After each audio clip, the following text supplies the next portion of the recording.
मनोहर पर्रीकर उद्या देणार गोव्याच्या मुख्यमंत्री पदाचा राजीनामा। पर्रीकर दिल्लीत जाण्यावर शिक्कामोर्तब। नवा नेता निवडीसाठी उद्या आमदारांची बैठक।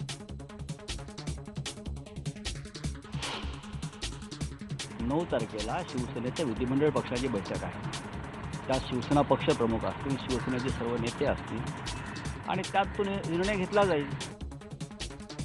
सत्तेतल्या सहभागाबद्दल उद्धव ठाकरे घेणार 9 तारखेला निर्णय।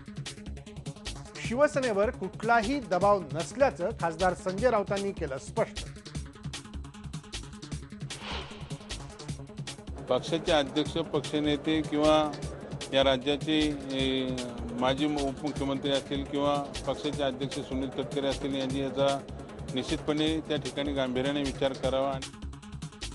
शरद पवार आणि अजित पवार यांनी गांभीर्यानं आत्मचिंतन करावं। राष्ट्रवादीच्या पराभवावर पिंपरीतले माजी आमदार विलास लांडे यांचं वक्तव्य।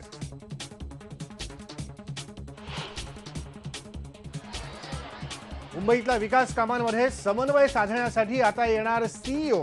राज्य सरकार करणार अतिरिक्त मुख्य सचिव दर्जाच्या अधिकाऱ्याची नेमणूक।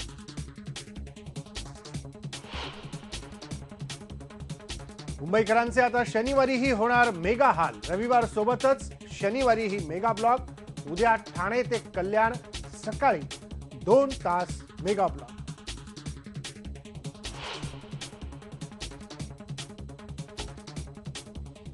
मुख्यमंत्री फडणवीसांच्या शपथविधी सोहळ्यात सुरक्षेचा भंग।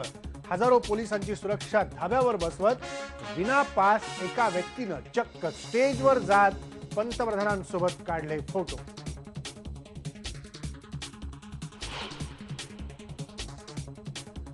पंतप्रधान पदाची धुरा सांभाळल्यानंतर नरेंद्र मोदी पहिल्यांदाच स्वतःचा मतदारसंघ असलेल्या वाराणसीत दाखल। टेक्सटाईल व्यापारी केंद्राचं केलं भूमिपूजन, तर जयापूर गाव घेणार दत्तक।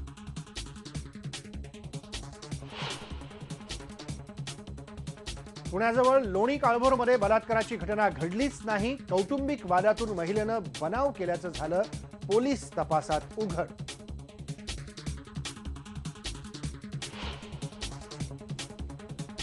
मुंबईतल्या केईम हॉस्पिटलमध्ये डेंग्यूमुळे 20 वर्षाच्या तरुणाचा मृत्यू। डॉक्टरांनी वेळेत उपचार न केल्यानं मुलाचा जीव गेल्याचा पालकांचा आरोप।